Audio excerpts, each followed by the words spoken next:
Bueno, muy bien. Buenos días. Buenos días.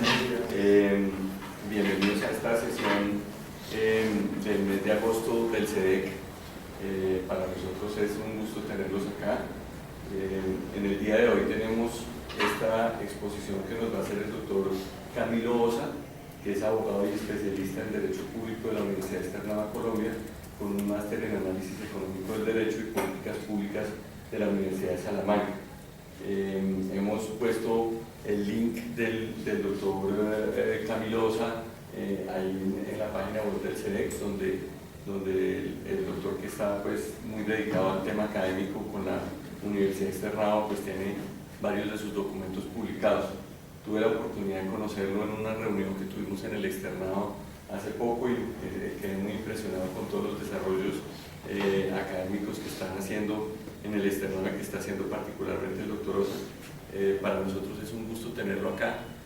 Nuestras reuniones del CEDEC pues tratamos de hacerlas una vez al mes y alcanzamos a hacer unas 8 al año más o menos, y pues está el CEDEC muy comprometido con traer temas de actualidad, traer temas que tengan que ver con análisis económico, y por eso pues la conferencia del día de hoy nos parece de la mayor importancia.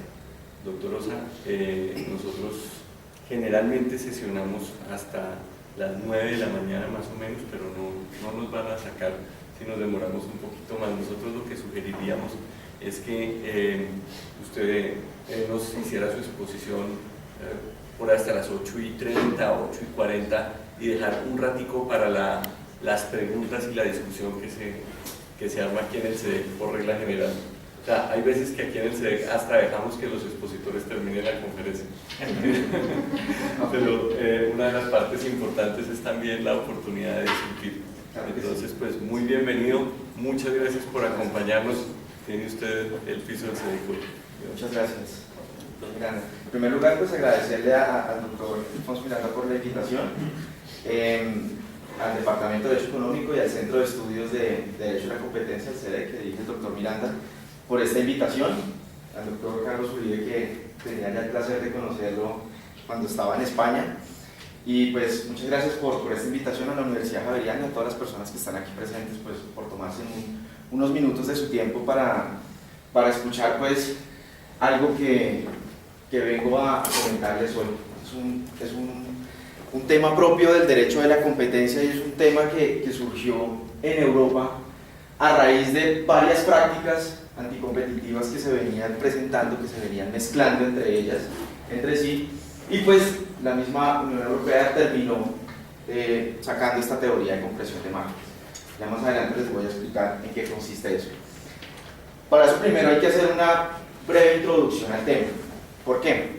Porque vamos a hablar de compresión de márgenes en materia de telecomunicaciones. Entonces, para nosotros poder hablar de compresión de márgenes en materia de telecomunicaciones, primero hay que hacer una breve introducción de, pues, cómo fue que arrancó el tema de la competencia en materia de telecomunicaciones.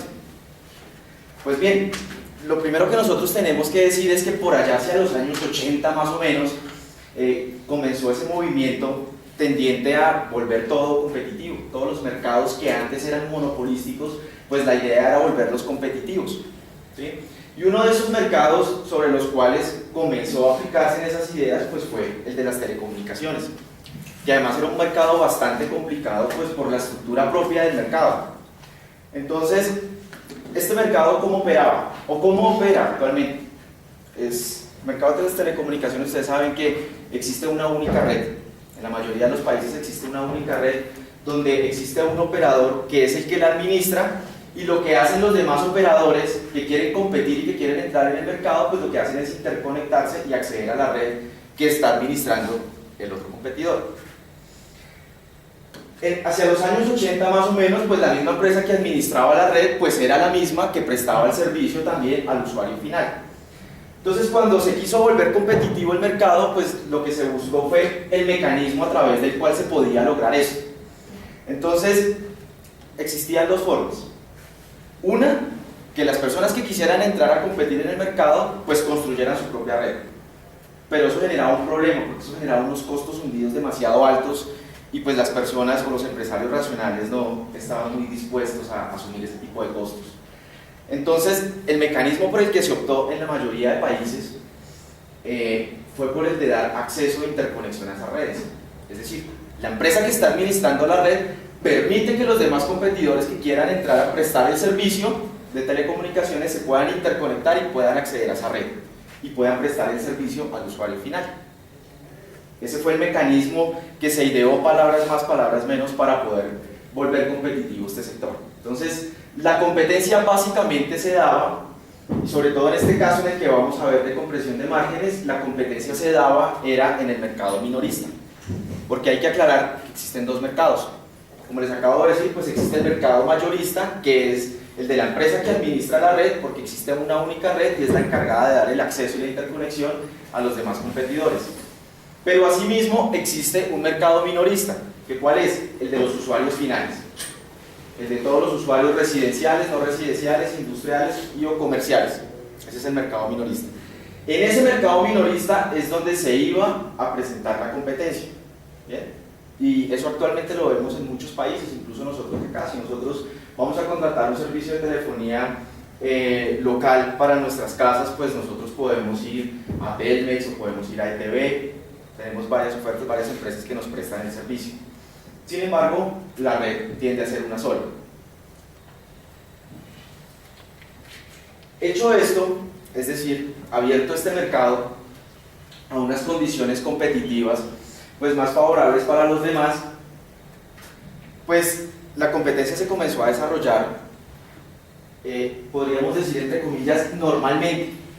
Sin embargo, hay que tener en cuenta algo, y es que la empresa que presta el servicio en el mercado mayorista, esa empresa también tiene presencia en el mercado minorista.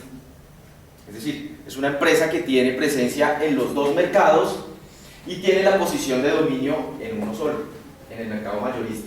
No obsta que también lo pueda tener en los mercados minoristas. ¿Bien?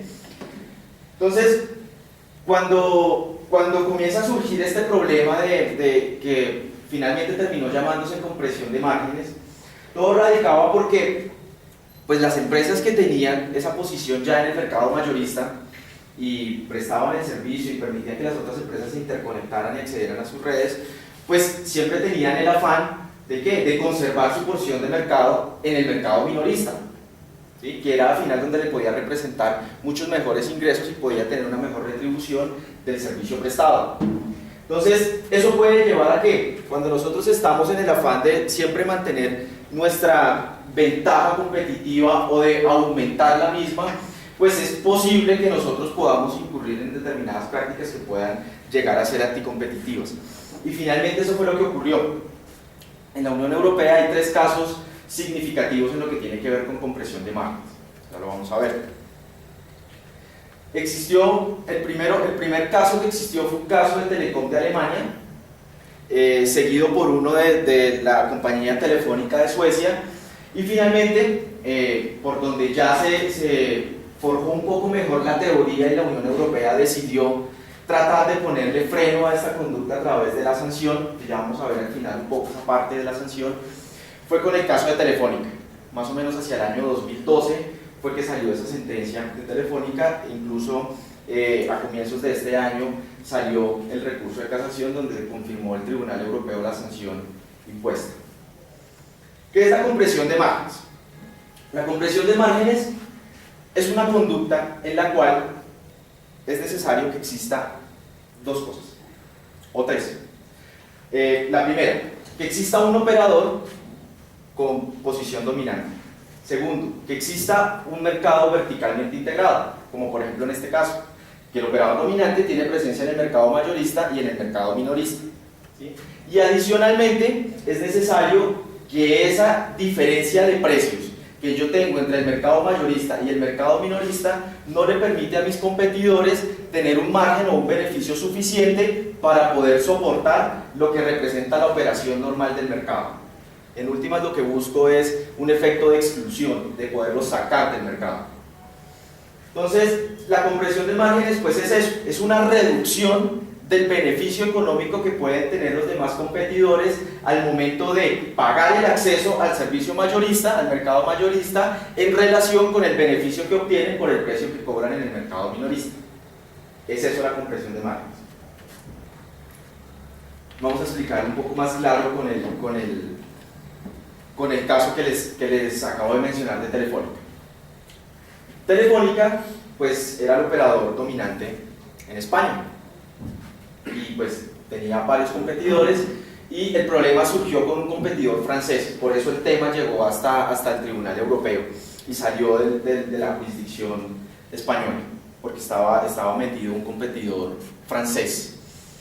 Entonces, Telefónica, ¿qué era lo que hacía? Telefónica administraba la red del mercado mayorista, ¿sí? Entonces ellos la administraban y ellos eran los que permitían el acceso y la interconexión de los demás competidores que quisieran prestar el servicio en el mercado minorista. Entonces, Telefónica tenía un precio, cobraba X precio a los demás competidores que quisieran acceder al mercado mayorista, pero adicionalmente ellos también, como tenían presencia en el mercado minorista, ellos cobraban un precio completamente diferente a los usuarios finales. Entonces, ¿en qué consistió la conducta? Telefónica le cobraba un precio alto a los demás competidores que querían acceder al mercado mayorista, pero cuando llegaba al mercado minorista, al usuario final le bajaba el precio. Y entonces con ese precio que ponía, pues ¿qué le tocaba a los demás competidores? Como los demás competidores no eran los dominantes, pues les tocaba pegársele al precio de Telefónica. Entonces les tocaba bajar el precio. Y con ese nivel de precios, ya cuando le bajaba el precio, pues ese nivel de precios no le permitía cubrir los costes, lo que implicaba la operación propia del negocio, pero adicionalmente pagar el acceso y la interconexión en el mercado mayorista. Entonces eso hacía que el negocio realmente fuera inviable para los demás competidores y provocaba que estos fueran o pudieran salir del mercado. Antes de que esto se determinara que era una compresión de márgenes, la Unión Europea lo que hacía era que sancionaba o bien porque habían precios predatorios o bien porque podían haber precios excesivos. Sin embargo, después de este caso, incluso después del caso de Telecom de Alemania, fue que se dio cuenta que esto era una conducta propia enmarcada dentro del artículo 102 del Tratado de Funcionamiento de la Unión Europea, que es básicamente lo que nosotros conocemos como el artículo 50 del decreto 2153, más o menos, que son las formas de abuso de posición de dominio.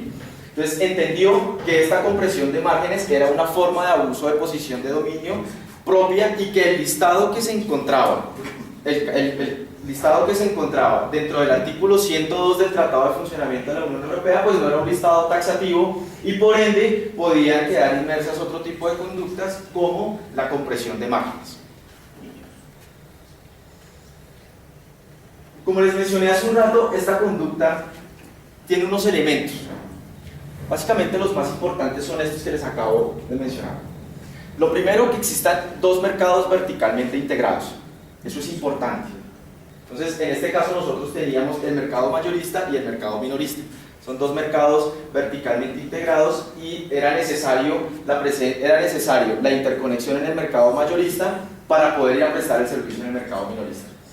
Adicionalmente, era necesario que existiera una empresa en posición de dominio. Generalmente esa empresa en posición de dominio es la cual administra el input o la entrada, ¿sí?, de los demás competidores a la red que se está manejando o a la red sobre la cual requiere el acceso para poder ir a prestar el servicio en el mercado minorista. Y por último, es necesario que exista el margen insuficiente entre la tarifa cobrada en el mercado mayorista y en el mercado minorista. Es decir, ese margen que existe entre esas dos tarifas debe ser insuficiente para poder cubrir los costos de operación de cualquier empresa que sea eficiente, porque eso también hay que tenerlo en cuenta. Por lo menos cuando surgió esta teoría en la Unión Europea, lo que se buscaba o lo que se miraba era si una empresa con un grado suficiente de eficiencia o con un grado o con una empresa igual de eficiente a la empresa dominante podía con ese nivel de precios mantenerse en el mercado. Si no lo podía hacer, estaba generando la conducta un efecto de expulsión.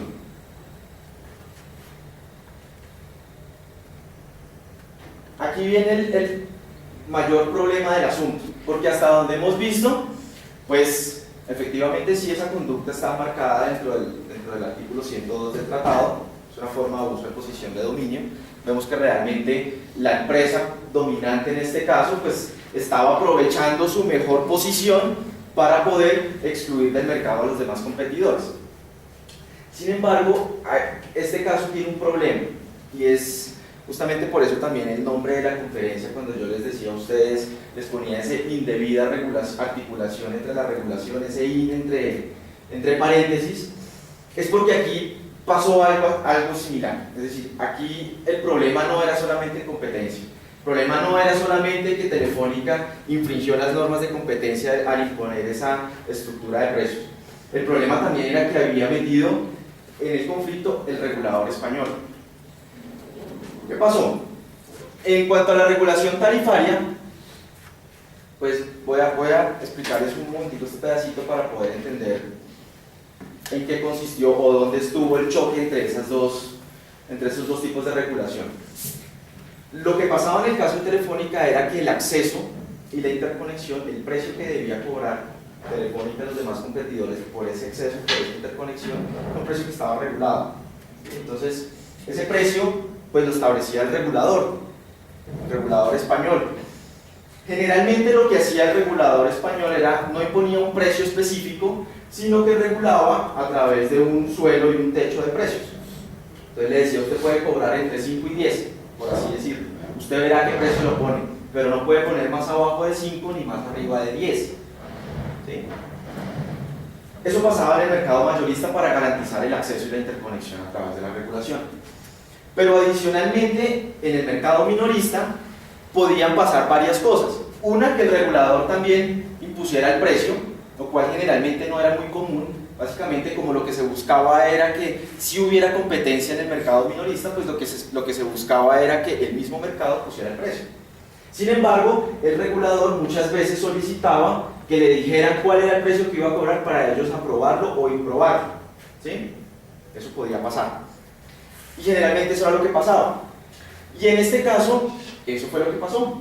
El precio en el mercado mayorista estaba impuesto por el regulador, y en el mercado minorista, aun cuando era impuesto de acuerdo a las leyes de oferta y demanda y de acuerdo a lo que decía el mercado, pues de todas maneras el regulador tenía lo puesto sobre el precio que se iba a poner. Entonces, cuando esto pasa, ¿qué ocurre? Cuando la Comisión Europea se viene a Telefónica y le pone la sanción, Telefónica lo que le dice es, venga, yo no pude haber incurrido en una conducta anticompetitiva porque yo me encontraba dentro de la regulación que me había impuesto el regulador español. Es decir, yo estaba cumpliendo la normativa regulatoria impuesta. Así fue. Sin embargo, la Comisión Europea y posteriormente el tribunal le dijeron a Telefónica que no importaba, lo cual es un poco, desde mi punto de vista me parece un poco absurdo, sin pretender criticar las posiciones del Tribunal Europeo, pero yo pienso que eso no es tan así. Es decir, si yo cometo una conducta anticompetitiva estando dentro de una regulación, es decir, haciéndole caso a la regulación, pues mal podría a mí posteriormente ponerme una sanción por haber vulnerado las normas de competencia, cuando lo que estaba haciendo era precisamente haciéndole caso al Estado, cuando en su función de interventor me impuso esas condiciones para poder operar en el mercado. Sin embargo, para el Tribunal Europeo y para la Comisión no era tan así, porque ellos lo que le dijeron, palabras más, palabras menos, fue, aun cuando usted tenía el marco regulador y la tarifa impuesta por el regulador, como no era una tarifa fija, es decir, no era un precio fijo el que le había impuesto el regulador, usted tenía la posibilidad, dentro de esa escala de precios, de determinar cuál era el precio en el cual usted iba a afectar a sus competidores. Es decir, adicionalmente le impuso otra carga, y es una carga de, entonces, no solamente estoy pendiente yo de cuál es la estructura de precios que mejor beneficia a mi negocio y que mejor remunera mi actividad, sino además cuál es el que no va a perjudicar a mi competidor. Entonces, lo cual es un poco absurdo. ¿Bien? Sin embargo, esa fue la posición del tribunal y eso fue lo que le dijo. Le dijo, usted tenía la posibilidad de poder saber si con ese precio estaba afectando la competencia y no lo hizo. Por esa razón lo sancionó y no admitió el argumento de que ellos se encontraban sometidos a una regulación previa. Bien, ya vamos a ir a mirar esa parte, porque esa parte es bien importante, sobre todo lo que tiene que ver con temas de competencia. Cuando nosotros hablamos de los efectos que puede generar la compresión de márgenes en los mercados como tal, pues son los efectos que genera cualquier conducta anticompetitiva. ¿Sí? ¿Por qué? Porque pues son conductas que van a afectar el mercado, afectan a los competidores y en últimas afectan a los consumidores. ¿Por qué? Porque como esto es una conducta que lo que busca es generar un efecto de expulsión del mercado, pues adicionalmente también evitar que otros competidores puedan entrar al mismo, pero básicamente lo que busca es expulsar a los competidores que ya están en el mercado, pues entonces lo que hace es que, en primer lugar, cuando estamos nosotros, antes de que se produzca la conducta, hay competencia y nosotros tenemos el precio. Entonces, cuando Telefónica baja el precio del mercado minorista, pues todos los consumidores nos beneficiamos por ese menor precio, porque vamos a pagar menos, ¿cierto? Por el mismo servicio. Pero una vez se logra el efecto de expulsión, pues los más perjudicados van a ser los consumidores, porque ya no van a seguir pagando un precio competitivo, sino que van a pagar un precio propio de un monopolio, porque va a ser el único que va a quedar operando en el mercado. Bien, esos son los efectos que puede generar una conducta de compresión de márgenes, los mismos que puede generar cualquier tipo de conducta anticompetitiva. Ahora sí, volviendo al marco regulador. ¿Qué es lo que pasa con el marco regulador? ¿Por qué nosotros regulamos? Nosotros generalmente, cuando nosotros vemos la teoría propia de la regulación y la intervención del Estado en la economía, pues nosotros vemos que el Estado interviene cuando existen problemas, por así decirlo, porque nuestro Estado no es netamente interventor, nuestro Estado no es un Estado que intervenga por sí, porque sí, nuestro Estado interviene cuando hay problemas, y así mismo lo dice la Constitución. Y por ejemplo, si nosotros vamos al artículo 333 de la Constitución Política, pues el Estado interviene, ¿cierto?, para garantizar la libre competencia. Esa es una de las razones por las cuales el Estado interviene, para garantizar ese mandato constitucional, que además está metido allá en lo que nosotros comúnmente llamamos como Constitución Económica, ¿sí?, que es del 332 hacia abajo, ¿cierto? Entonces, ¿cuándo interviene el Estado? El Estado interviene cuando existen, o básicamente cuando hay dos razones grandes, que dentro de esas dos razones pueden haber otras razones más chiquititas. En primer lugar, cuando existen fallas del mercado. Yo creo que para nosotros aquí ese término de fallas del mercado pues tiende a ser un poco familiar, y esa es la primera razón. Y la segunda razón pues es cuando existen problemas de equidad. Esa es una razón de intervención un poco menos común, pero también existe y es importante mencionarla, ¿sí? Y es cuando el resultado del mercado es eficiente, el mercado es eficiente por sí mismo, sin embargo, el resultado que arroja esa eficiencia de ese mercado no nos gusta desde el punto de vista de la equidad o la redistribución social de la economía, de las rentas. Pero la primera razón, que es la más importante para lo que aquí estamos trabajando, son las fallas del mercado. Y precisamente aquí había una falla del mercado. Y cuando el Estado entra a regular porque hay una falla del mercado, pues dentro de esas razones por las cuales un mercado puede fallar, pues está el poder de mercado, ¿sí? Y el poder de mercado es precisamente eso. Cuando el mismo mercado abandona las condiciones de una competencia perfecta, o lo que podría asimilarse a una competencia perfecta, teniendo en cuenta que llegar a esos parámetros de competencia perfecta pues es bastante complicado, pero abandonamos nosotros ya esos postulados. Y entonces existen determinados problemas que hacen que el mercado por sí solo no sea competitivo. Entonces, el Estado entra a regular.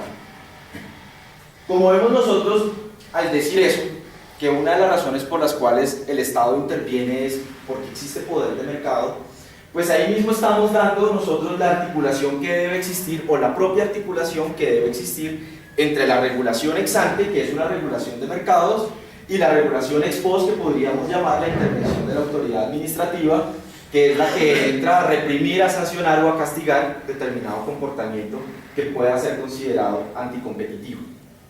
¿Bien?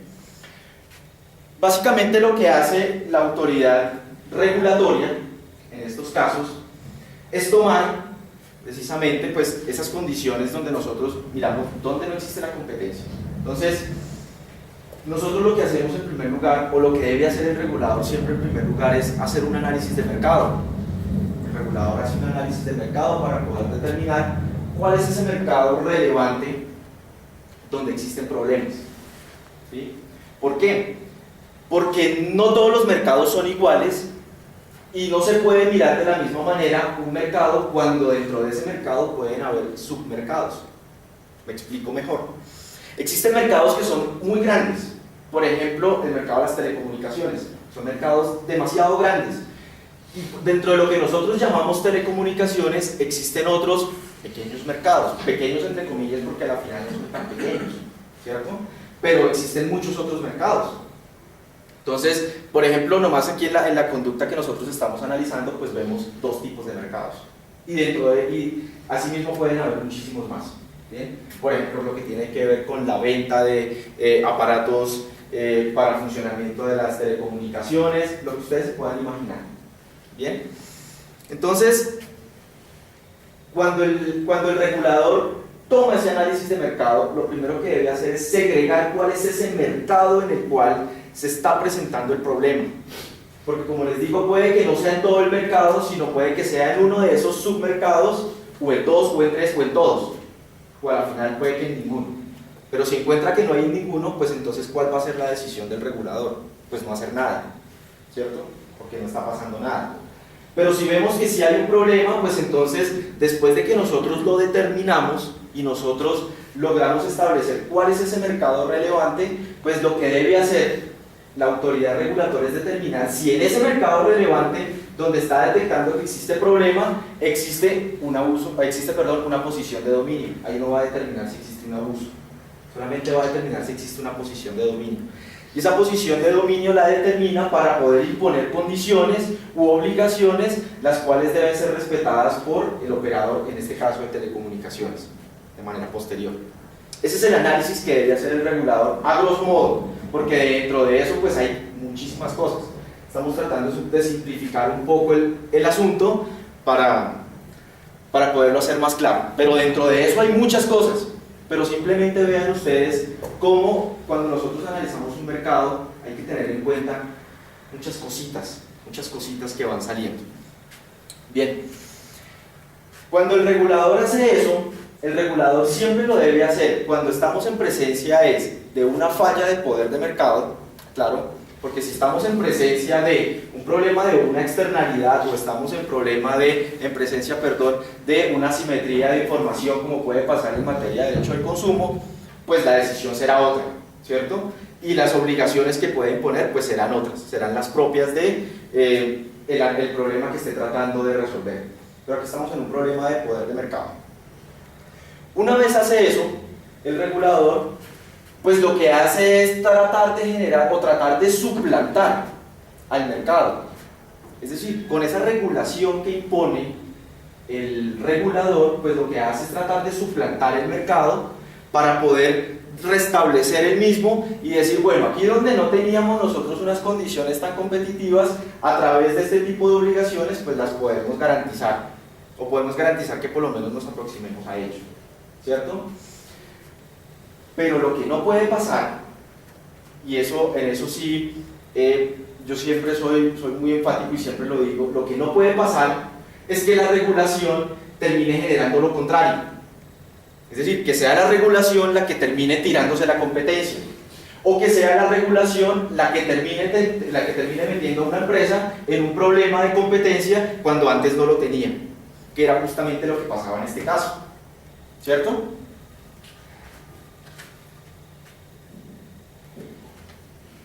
De ahí voy a decir yo algo, esto fue algo que yo lo escribí porque yo esto nunca lo he visto, aquí en Colombia por lo menos no lo he visto en ningún tipo de regulación. Y es algo que en España lo llaman la mejora regulatoria, pues yo me tomé el atrevimiento de trasladar el mismo título porque me parece que es bien pertinente. ¿Y en qué consiste eso? Eso consiste en que el regulador lo que debe hacer siempre, o lo que nosotros debemos tener, es una política en la cual los reguladores siempre lo que busquen es la mejora del sector. Y no solo la mejora del sector, y cuando nosotros hablamos de mejora regulatoria no solamente hablamos de la mejora del sector, sino la mejora en la forma de hacer la regulación. ¿Sí? Entonces, ¿por qué? Porque cuando eso no pasa, y cuando no existe una debida articulación entre lo que es una regulación ex ante y una regulación ex post, pues nosotros estamos expuestos a que pase lo que pasó en este caso, de compresión de márgenes. ¿Sí? Y adicionalmente estamos expuestos a que puedan pasar muchísimas cosas. Y adicionalmente estamos expuestos a decir que nosotros a través de la regulación lo que estamos haciendo es cargándonos el mismo artículo 333 de la Constitución que dice que debemos garantizar la libre competencia. Entonces, yo siempre digo, o pues desde que me interesé en el tema he dicho, nosotros aquí tenemos que tener una mejora regulatoria. ¿Y la mejora regulatoria en qué consiste? Consiste en unificar los parámetros regulatorios que existen. Porque si nosotros vamos a una entidad encargada de regular el acueducto básico de las ciudades, junto a la entidad encargada de hacer la regulación en materia de comunicaciones, y los parámetros y los principios en los cuales se inspiran son completamente diferentes, teniendo en cuenta que cuando yo hablo de compresión de márgenes, yo lo hablo en materia de telecomunicaciones, pero hay que tener en cuenta que esa conducta se puede presentar en cualquier otro sector, en cualquiera, donde existan esos elementos esenciales que yo les estoy diciendo, ¿sí? Nada dice, por ejemplo, que en materia de acueducto no se pueda presentar. Cuando existan otros competidores que quieran entrar a prestar el servicio y existe una única red, un único tubo, por así decirlo, donde los demás se tienen que interconectar para poder prestar el servicio. Probablemente ha pasado, no lo sabemos. Aquí en Colombia hasta ahora no hemos leído ninguna resolución de la superintendencia donde diga que eso lo resuelve por compresión de márgenes. Pero puede que esa conducta ya haya pasado, simplemente se resuelva de otra manera, ¿cierto? Pero entonces a lo que yo voy con lo de la mejora regulatoria es precisamente eso. Como esto se puede presentar en cualquier sector de la economía nacional, pues es necesario que exista una debida articulación entre los entes reguladores, entre todos los entes reguladores. ¿Para qué? Para evitar este tipo de problemas. Entonces, son principios básicos que nosotros siempre vamos a aspirar. ¿Cuáles son? Cualquiera. Aquí yo no les voy a venir a ustedes a decir, es que los principios para nosotros obtener una mejor regulación y evitar lo que está pasando allá son estos.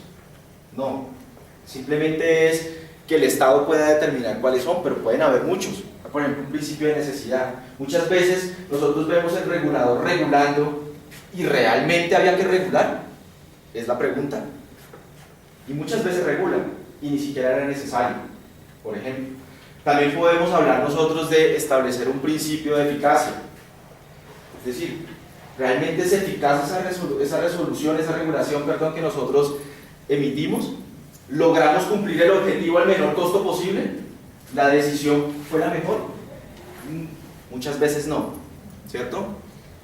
Muchas veces no. Muchas veces nosotros nos empeñamos en mantener regulaciones que la regulación cumplió su fin y ya deberíamos sacarla, ¿cierto?, del mercado normativo y simplemente la mantenemos porque se nos olvida y mantenemos la regulación cuando ya la regulación cumplió el objetivo para el cual fue expedido. ¿Sí? Entonces, cuando yo hablo de mejora regulatoria, pues me refiero básicamente a eso. ¿Por qué? Porque nosotros tenemos que cumplir esos postulados que son propios y además son pilares de la misma democracia, como es la libre competencia. Cuando nosotros hablamos de un Estado social de derecho, hablamos de eso. Hablamos de un Estado, ¿cierto?, que es el encargado de promover los derechos sociales de las personas, los necesarios para una vida de una subsistencia digna, entre muchas otras cosas de las cuales no vamos a entrar a hablar, pero adicionalmente cuando es un Estado de derecho, pues que se encuentre sujeto al mismo, ¿cierto? Y de eso se trata, de cumplir ese tipo de postulados. Una vez hecho, o mejor, cerrados en paréntesis en relación a la mejora regulatoria, vuelvo al tema de la compresión de márgenes. Y esa es una buena pregunta para hacernos y además para generar un poco de debate acá en este centro de estudios. Y es decir, bueno, en este caso en específico, que es el de la compresión de márgenes, y en este caso en específico que fue en el cual multaron a Telefónica, ¿cierto? Realmente lo que dijo el tribunal, palabras más, palabras menos, que el hecho de que se encuentre sometido a una regulación pero teniendo un margen de maniobra suficiente, ¿cierto?, para imponer su escala tarifaria, no lo exime de responsabilidad por una conducta anticompetitiva. Yo no sé, yo pensaría que no, es decir, yo pensaría que sí lo exime.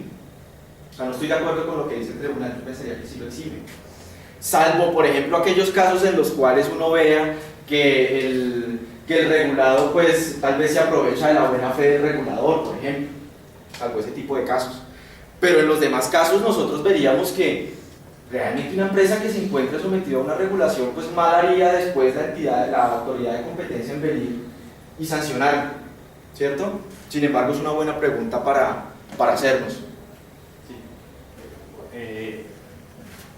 Plantea la pregunta sí, pero yo creo que también hay que ver otros contextos. Es decir, el hecho de que una empresa que igual se puede ser regulada, pero tenga un margen de maniobra, como lo señalabas antes, ese margen de maniobra sí puede tener un efecto importante en la calificación por la autoridad de competencia de lo que va a ser la conducta, porque la autoridad de la competencia toma la regulación como un elemento más, pero el aprovechamiento que pueda realizar igual una empresa de esa regulación hace parte también del esquema de lo que puede controlar la autoridad, creería yo. Es decir, ese es un problema, es muy debatible igual, pero creo que eso toca otro sistema, otro conjunto de problemas que uno tiene o debería también solucionar o pensar en solucionar antes de llegar a esa pregunta, y es cuando interviene la regulación, entonces la autoridad de competencia sí debe o no debe intervenir. Si uno tiene frente a eso ya una pregunta que pueda responder en un sentido completamente negativo, y es, no, cuando hay un regulador, el problema de competencia no debe ser resuelto por una autoridad de competencia, sino por el regulador, porque también debe ser un mandato de la regulación controlar, por lo menos prever o regular en favor de la competencia. Entonces, tal vez ese sería el criterio de no intervenir, que es más o menos pues, con ciertas variables lo que pasa en Estados Unidos, que no sé si lo vas a tocar ahora más adelante, pero es uno de los problemas, y es que la Corte en eso sí se planteó y dijo, no, un segundo, si ya es un mercado regulado, mal haría la Corte al pronunciarse sobre esto, porque es que nos volveríamos en unos central planners o reguladores en sí de todo el mercado, no, para eso una autoridad específica que la quiere regular. Pero si uno no tiene esa visión tan no intervencionista, que es una visión bastante conservadora, porque tampoco ha sido en toda la historia de los Estados Unidos esa visión, y pasa al lado de lo que, o de esa visión europea, creo que ese es uno de los problemas que puede ser uno de los menores, el hecho de que intervenga cuando hay regulación, sobre todo el caso europeo, pues que es tan particular porque las regulaciones pueden tener una divergencia entre un país u otro y pueden favorecer a unas empresas determinadas, por ejemplo a las grandes locales, pueden favorecerlas en contra de nosotros, y lo que intenta hacer es más un equilibrio de esa relación que puedan tener las empresas con independencia de la actividad regulatoria, por otra razón, porque no puede regular propiedad, es decir, no es una función de la Unión Europea regular propiedad. Entonces, el caso, uno podría hacer cierta matización, si bien respeto completamente esa opinión, y es que tal vez no debería intervenir, pero yo creo que uno podría mirar otros elementos donde a veces hace valiosa esa intervención de la autoridad de competencia. Y dejo la última cosa, que pasa como en el caso del aseo, que aquí es como el caso contrario, la no intervención de la actividad regulatoria cuando hay un problema de competencia, porque se sienten como sin las armas suficientes para poder intervenir, y entonces lo único que queda es una intervención ex post por parte de la autoridad de competencia, como ya para sancionar, ni siquiera para solucionar el problema efectivo, sino para hacer eso soluciona, además. Sí, no, y lo que usted dice es completamente cierto, pero precisamente ahí me devuelvo un poco a lo que yo decía de la mejora regulatoria, porque claro, sacando por ejemplo los temas de propiedad, pero cuando nosotros estamos en un tema de regulación tarifaria, ¿cierto? Lo mínimo que uno esperaría sí es que el regulador al momento de hacer la regulación se dé cuenta que cuando le dice al regulado esta escala de precios que le voy a imponer, ¿cierto? Pues es una escala de precios donde ya previamente ha hecho el análisis y ha establecido que con ese precio no va a afectar la competencia, ¿cierto? Por lo menos uno presumiría eso, pues esa sería la presunción que uno esperaría se dé del regulador, y no que el regulador establezca un precio porque sí o porque no, ¿sí? Sino que todo corresponda realmente a un estudio, pues para evitar que se puedan presentar este tipo de prácticas. Pero claro, el caso tiene muchísimas matices adicionales, y lo que dice el doctor Uribe es completamente cierto, ¿sí? Y sí. Gracias. No, es que yo pues he estado poniendo muy interesado. Lo que pasa es que hace rato que no me toca un tema de este tipo, pero pues yo participé en la regulación de las telecomunicaciones de larga distancia para hacer la apertura a la competencia de la larga distancia. Y dentro de ese esfuerzo se expidió la resolución 087 de 1997. Dentro de esa resolución, en el capítulo de competencia, nosotros incluimos una norma que yo veo que estaba tratando de buscar, la he explicado varias veces, que es la prueba de imputación. La prueba de imputación es un remedio regulatorio para evitar este tema del estrechamiento de los márgenes, porque lo que hace la prueba de imputación es que le dice al incumbente, en esa época pues era Telecom el incumbente, que tenía toda la red.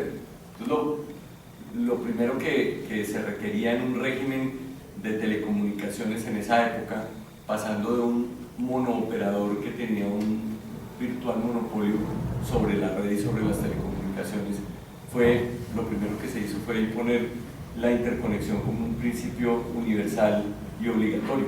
No existía la obligación universal de interconexión. De hecho, posteriormente hubo que hacer un proyecto porque la interconexión que se hizo en la 087 era solamente para los servicios de telefonía pública básica conmutada, y entonces después se hizo el régimen unificado de interconexión, el RUDI, que fue un tiempo más tarde, para decir que la interconexión era respecto de todos los servicios de telecomunicaciones, y eso se hizo con base en unas normas posteriores que le dieron la posibilidad a la CRT de hacer, en esa época CRT, Comisión de Regulación de Telecomunicaciones, de hacer regulación para todo el sector de las telecomunicaciones y no solo para los servicios públicos domiciliarios de telecomunicaciones. Entonces, con un principio universal de interconexión, si se tiene un monooperador que es dueño de la mayor parte de la red, pues existe la tentación del estrechamiento de los márgenes. Claro. O sea, le dice, bueno, yo sí le Son doy, los elementos para que se pueda dar. yo le doy el acceso a mi red, pero le cuesta tanta plata, y a él no le cuesta nada, porque él ya incurrió, es incumbente, él ya amortizó la red, él ya la pagó y no se cobra nada. Entonces, el principio de imputación que se estableció en la 087 consiste en decir que para efectos de competencia, el incumbente se tiene que imputar a sí mismo lo mismo que le cobre a los que acceden a su red por utilizarla. Y eso quiere decir que las tarifas del incumbente tienen que considerar ese mismo costo que le puso a los otros, lo tiene que asumir él, y su utilidad tiene que estar sobre ese costo. De esa manera, pues se evita que tenga una tendencia a encarecerle la red a los entrantes, con el objeto de sacarlos del mercado. Y eso, pues uno ve ahí digamos que en la resolución de casos de la CDT y de la CDC aplicaron la prueba de imputación, que es una medida matemática. Claro. La utilizaron varias veces, por ejemplo, para el cable submarino, para el uso del cable submarino, entonces aplicar prueba de imputación, y eso lo llegaron a hacer en algunas oportunidades. Entonces, pues yo pensé que en un caso europeo, que los europeos tendrían ese tipo de regulación. Nosotros aquí diseñamos la prueba de imputación con base en la asesoría de un consultor canadiense que era McCarthy Tétrault, y en Canadá lo tienen. Yo imaginé que para un caso de estos la solución que iban a dar era que tenían la prueba de imputación, que es una medida regulatoria, pero no es decirle cuál es el precio, sino es decirle, usted diga cuál es el precio, pero ese que usted le aplique a los otros, ese mismo se lo tendrá que aplicar usted mismo. Y ¿qué pasa si él baja sus precios en el servicio minorista por debajo de ese costo? Pues incurre en una práctica restrictiva de la tarifaria, restrictiva de la libre competencia, es un precio por debajo, predatorio, precio por debajo del costo. Y ese se genera, pues digamos, un incentivo que permite un poco más el funcionamiento del mercado, y un poco más, digamos, que sean los mismos operadores los que tomen las decisiones económicas, en lugar de que el regulador tenga que decir 5 pesos o 10 pesos o lo que sea, tiene que ser el precio por el uso de esa instalación esencial. No sé qué piensas sobre eso. Estoy completamente de acuerdo con usted, doctor, porque lo que uno no espera es que justamente el regulador europeo no lo haga, ¿cierto? Es decir, lo que uno no espera es que cuando llaman al regulador europeo, y entonces porque además en ese caso el propio regulador europeo coayudó a Telefónica en ese proceso. Y si coayudó en ese proceso ante el Tribunal Europeo es porque en medio de todo sabían que la habían embarrado, ¿cierto? O por lo menos tenían esa intuición de que algo había salido mal en la regulación, ¿cierto? Entonces, uno lo que esperaría es evidentemente que ellos hubieran establecido algún mecanismo en el cual hubieran logrado evitar, ¿cierto?, que esto se pudiera presentar y que lo que hubiera pasado en últimas hubiera sido lo que usted acaba de decir. En últimas, si le bajamos el precio en el servicio minorista, pues ya vamos allá, es por un tema de precios predatorios, ¿cierto? Solamente. Pero no que vamos a tener una doble conducta, ¿cierto? Porque vamos a tener precios excesivos en un lado y precios predatorios en otro. Es lo que uno no logra entender. Sin embargo, pasó, ¿cierto? Pasó. Y ahí que en España se han tomado, a raíz de ese caso se han tomado una serie de medidas, ¿cierto?, por parte del regulador y la autoridad de competencia, como la unificación de competencias para evitar este tipo de casos. Pero sin embargo, lo que usted acaba de decir es completamente cierto. O sea, uno no puede imaginarse cómo este tipo de cosas pueden pasar, pero sin embargo, pasaron, ¿cierto? Yo tengo una pregunta, entonces sería bueno tener, o sea, si existen problemas entre la regulación y temas de competencia y se presentan casos como este, ¿es bueno que exista una sola autoridad como lo es España? ¿O es bueno o malo lo que tenemos nosotros en Colombia y en otros países? Y aquí hemos estado en el SEDEC hablando del tema mexicano hace poco, de tener un regulador y de tener una autoridad de competencia, si es bueno o si es malo. Que siempre va a haber enfrentamiento, no solo desde este punto de vista de regulación. Ahí usted tocó algo muy importante, doctor Camilo, y es el tema de definición de mercado relevante. Si debe haber una autoridad que ex ante haga definición de mercado relevante y una autoridad de competencia que ex post se limite a tener los criterios que se tuvieron ex ante a ver el tema de la que ha tratado el regulador para definir mercado relevante, o tiene la libertad de definir su propio mercado relevante. Sobre ese punto, el primero pues es una pregunta bastante difícil de responder, es decir, si es mejor unificarlo o tenerlos aparte, pues es decir, esa fórmula no la sabemos, ¿cierto? Yo tal vez lo que sí puedo pensar y lo que tal vez a mí de pronto me llama la atención es que en materia de competencia sí va a ser más como un tribunal, de pronto, ¿cierto? De pronto, no sé, mirando ese tipo de reformas, uno hacia allá, pero pues ya sería mirar una gran reforma en temas de derecho de la competencia aquí en Colombia, ¿cierto? De pronto sacarle, porque es que la Superintendencia de Industria y Comercio tiene muchas funciones, muchas, y cada día le meten más, y eso es ya casi un mini ministerio, por así decirlo, por todo lo que maneja y la importancia además que representa esa superintendencia, ¿cierto? Sin embargo, frente al segundo punto, sí es importante, y es ¿cuál? ¿Qué pasa con el mercado relevante? Porque en ese punto, yo por lo menos, yo sí tengo varios reparos que hacer, y es lo siguiente. Si nosotros nos vamos a la última resolución en la que sancionaron a Claro, ¿cierto? Vamos a esa resolución en la que sancionaron a Claro y le pusieron la multa de los 80 y pico mil millones de pesos, pues no, o sea, no vamos a entrar a juzgar aquí si la resolución estuvo bien o mal hecha, porque a la final pues tampoco nos corresponde hacer eso, ¿cierto? Si fue bien valoradas las prácticas o no, es decir, si eso era de competencia o de consumo, vamos a decir, yo tengo mi posición, los invito a, como dijo el doctor Miranda al comienzo, ahí tengo un blog donde hace poco escribí un artículo sobre ese tema, y ahí está mi posición.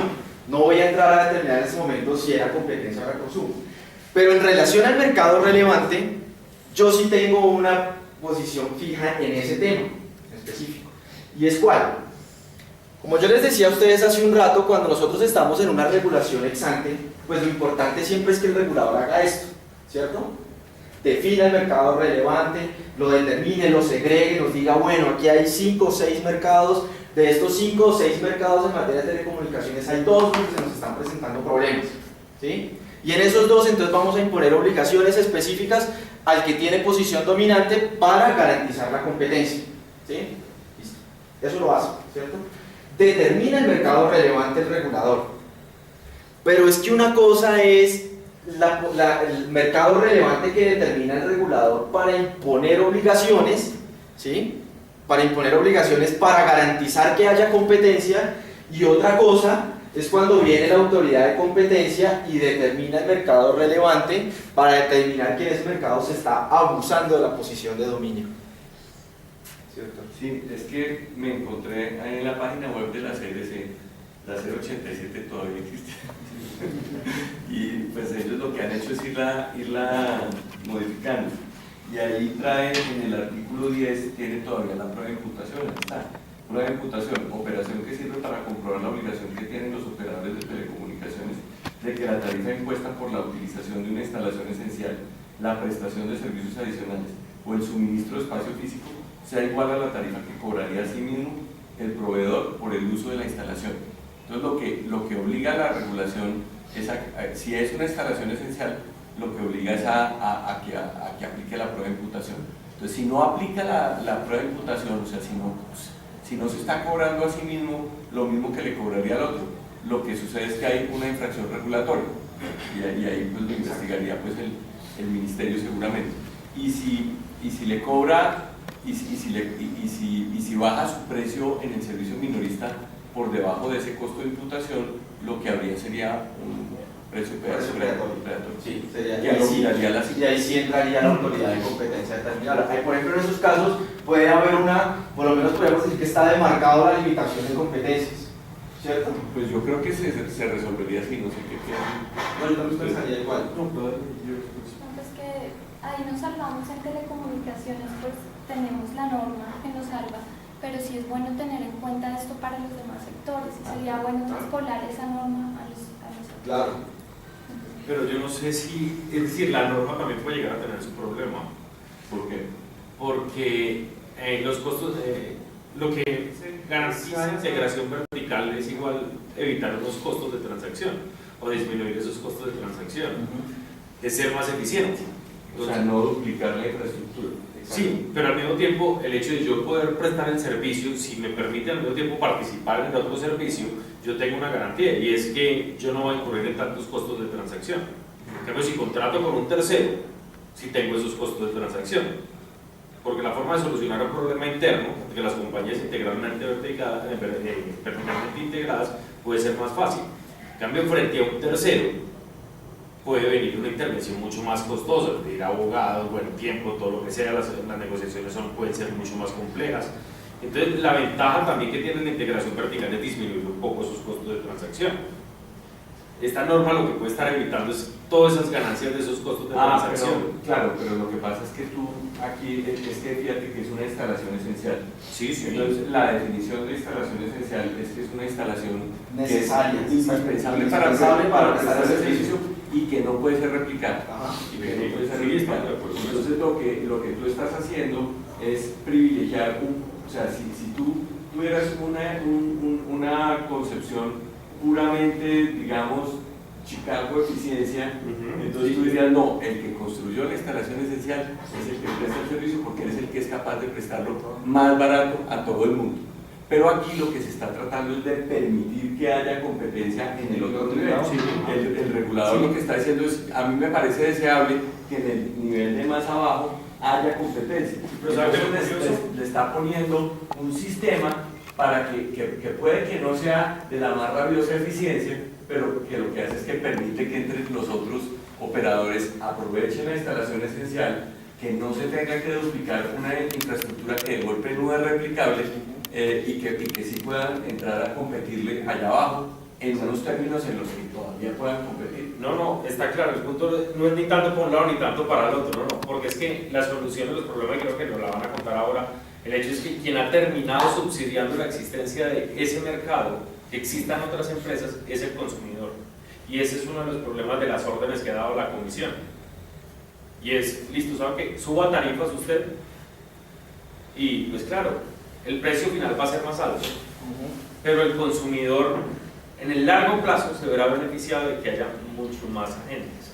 El punto es debe ser igual una regla que en algunos casos pues es muy útil porque da el parámetro de referencia, pero en algunos casos también le da la oportunidad a la empresa de aprovechar, mire, negociar con otra empresa es mucho más costoso, yo cómo voy a tener, y parece una justificación objetiva, con nosotros es muy costoso negociar, lo que me piden es mucho más, tengo que mantenerles una red para el servicio que están prestando, tengo que invertir en otro conjunto de costos que si yo la estuviera prestando. Entonces, por lo tanto, todas esas inversiones en arreglar la red, en el mantenimiento de la red, eso me puede mantener unos ciertos costos. Yo no digo que la norma sea mala, sino que el punto es que también... pero ¿cuál es tu solución? Que no se le obligue la prueba de imputación al operador incumbente, que es dueño de la instalación esencial. No, el problema es decir, es que... O que no se le obligue a prestar la instalación esencial. No, estudié mucho eso por varios años y el punto es ese, es que es muy difícil solo tener una regla para controlar eso, porque ni el extremo de la Corte Suprema de los Estados Unidos es decir que es un problema de competencia y que lo solucione siempre el regulador, ni tampoco esa solución europea de meterle al consumidor pague más. Estamos entre esos dos extremos. ¿Cómo matizar esas dos posiciones? Es tal vez eso. Aquí hay un punto de referencia, pero el hecho es si ese punto de referencia de acá, de la imputación, debe ser tan estricto o no. Es decir, ¿hasta dónde debe llegar esa imputación? Porque también se le puede privar a esos competidores en el mercado descendente, aguas abajo, pues como por ejemplo que está integrado verticalmente, aprovecharse completamente de sus eficiencias. Entonces, ¿hasta qué punto se va a permitir? No permitirle al consumidor que se pueda aprovechar de esa competencia que se pueda dar en el mercado más abajo. Claro, es cual que se pueda aprovechar del menor valor que pueda pagar por la prestación del servicio. No, pero yo lo que pienso que dice Carlos es otra cosa completamente distinta. Yo lo que creo que Carlos está diciendo es, si usted le pone la prueba de imputación, lo que va a hacer es que el operador incumbente, que es el dueño de la instalación esencial, no puede aprovechar él solo todas las eficiencias y llegar de golpe a bajar el precio mucho más para el consumidor. Lo que pasa es que yo creo que cualquier autoridad de competencia tiene la sospecha de que él no va a bajar el precio.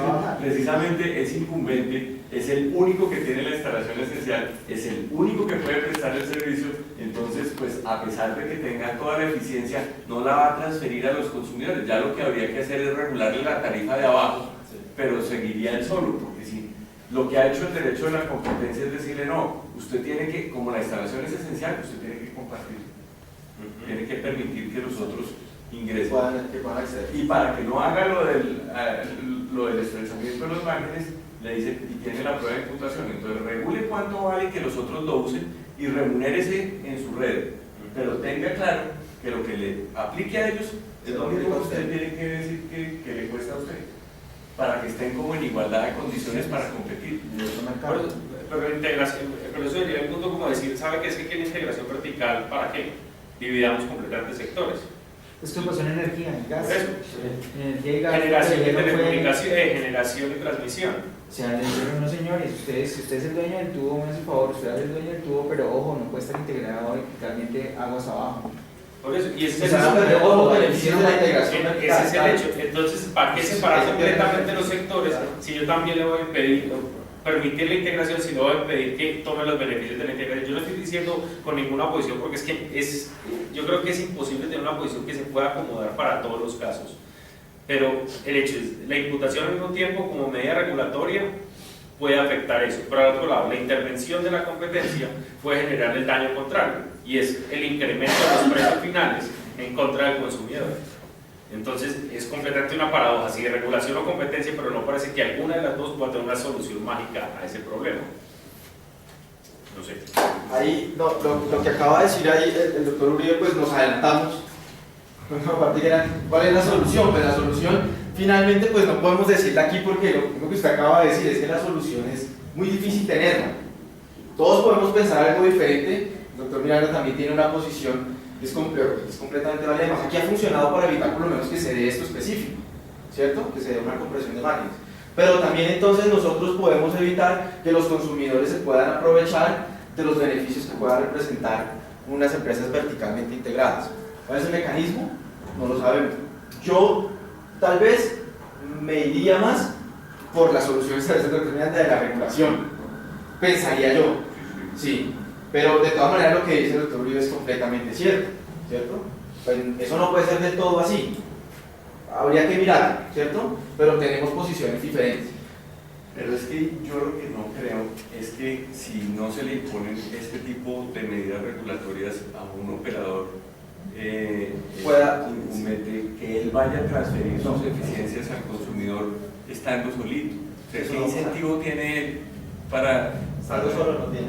Por eso yo también pienso que Por eso es solución puede ser la que regulación. se le ha metido un poco artificialmente, porque es que parte uno de la base de que hay una especie de falla de mercado por el hecho de que en esa particular, porque estamos hablando de una instalación esencial, en ese tema particular no es posible que se genere competencia adicional, entonces él no tiene ninguna presión competitiva para tener precios más bajos. Entonces, claro, hay una solución que es, a mi juicio, mucho más drástica, que es regularle el precio en el mercado de abajo. Pero ahí entonces uno no garantiza que vaya a haber más,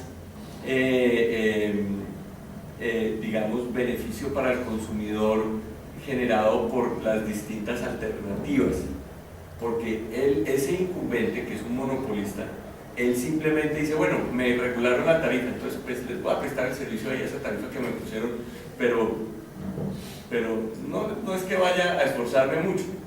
En cambio, generando la posibilidad de que entre los otros competidores, ellos sí van a tratar de seducir a los consumidores y ofrecerles distintas, por ejemplo, distintos planes, distintas alternativas de consumo, distintas formas de pago.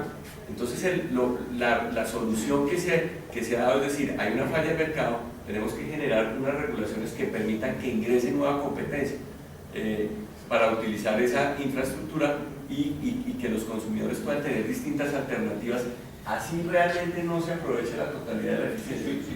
Por eso yo es que no estoy en contra, a diferencia yo no es que tenga una posición, sino que es que digo que las dos en sí tienen sus partes buenas y sus partes complicadas. Sí.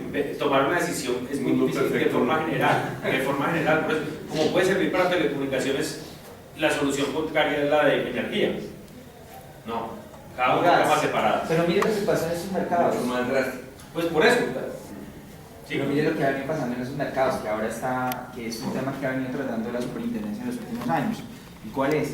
Que ya el problema no está en el mercado regulado o no, si lo han separado o no, sino en unos nuevos mercados que se han creado en toda esa cadena, donde pueda que haya una empresa integralmente, verticalmente integrada, pero ahí no está el problema, ni está en la comercialización, ni en la distribución, ni en la producción. Eso está en mercados netamente complementarios, ventas de equipos, construcción de nuevas redes. ¿Sí? Ahí se ha centrado ahora la superintendencia a ver el tema, cambió totalmente.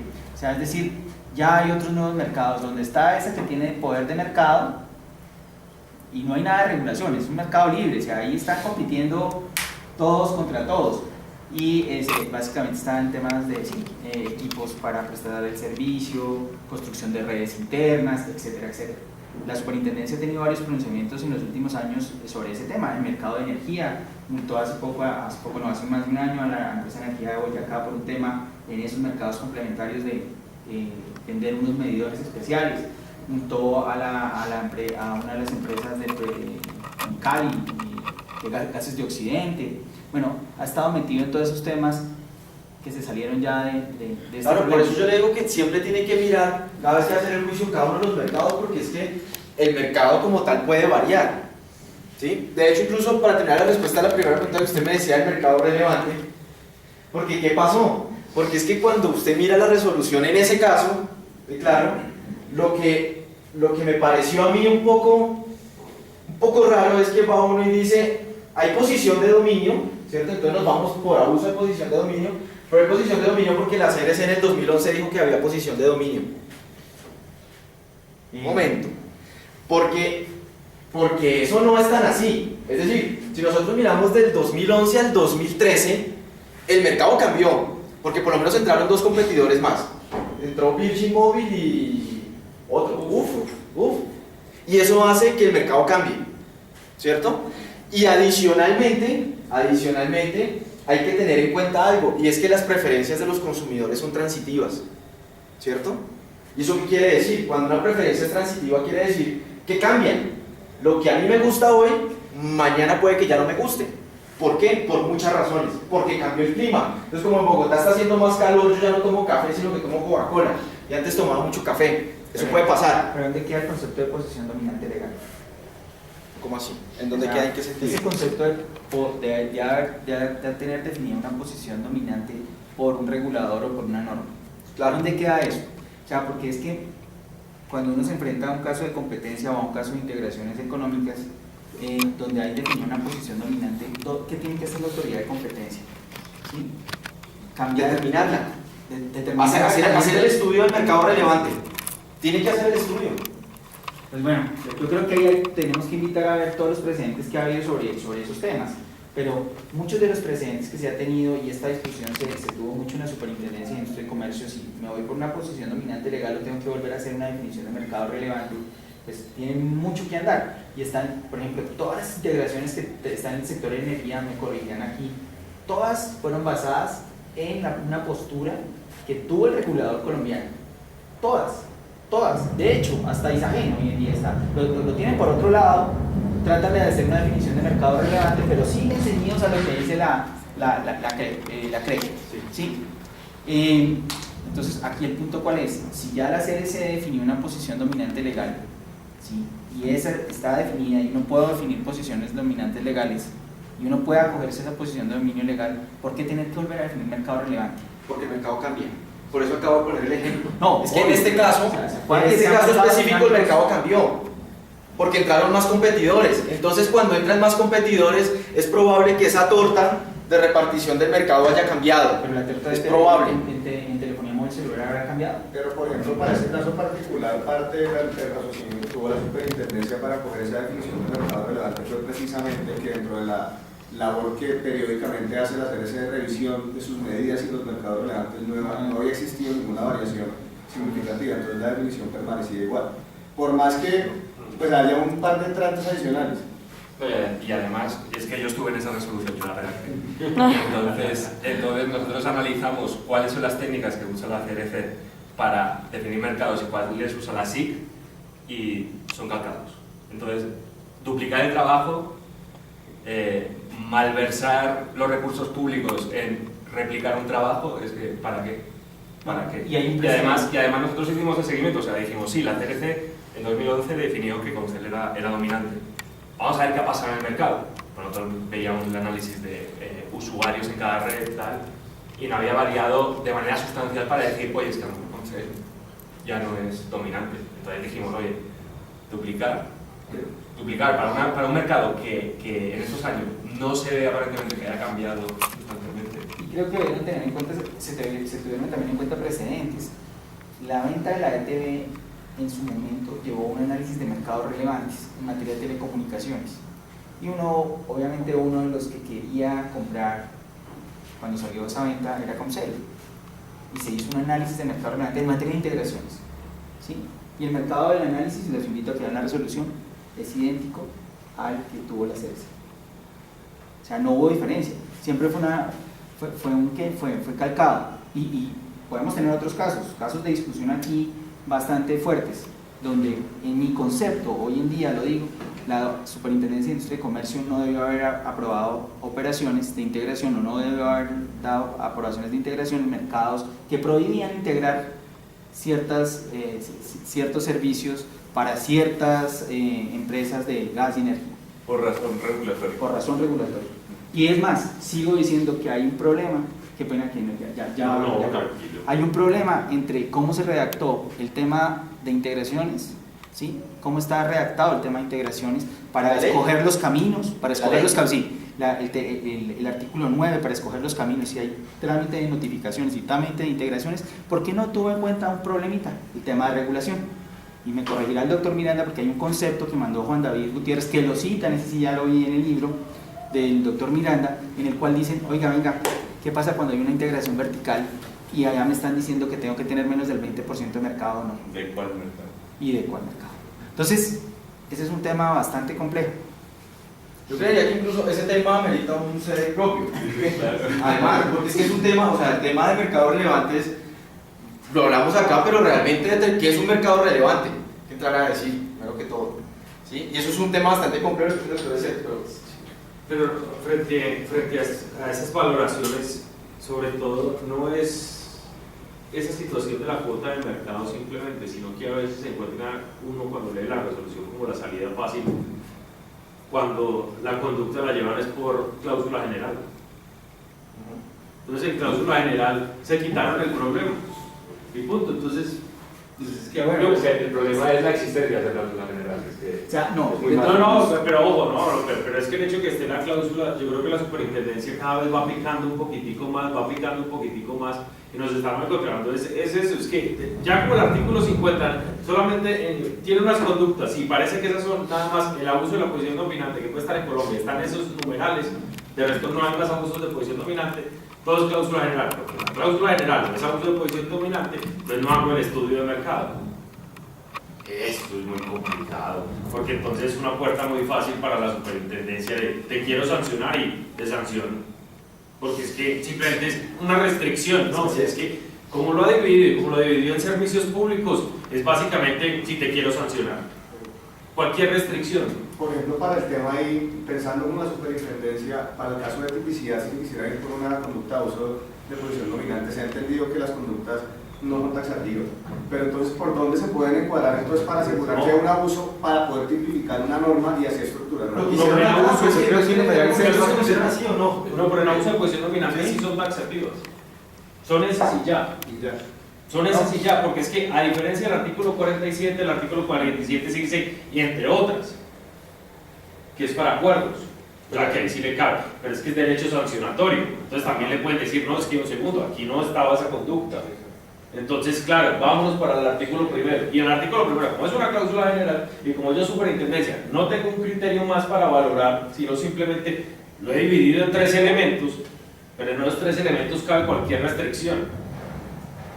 Y la restricción no tiene que ser en el sentido efectivo, es que no puede haber restricción en el mercado, ¿no? Pues es que eso se trata la competencia, alguna vez se hace más duro, otra vez se hace más pasito. bueno, pero yo hasta donde he visto los temas de provisión general, hasta cuando estuve en la super, pues se definía mercado relevante. No, Acá, o sea, mercado afectado en provisión general. O sea, no he vuelto a ver pues temas de donde no tenga que ver el mercado afectado o el mercado relevante para analizar la conducta.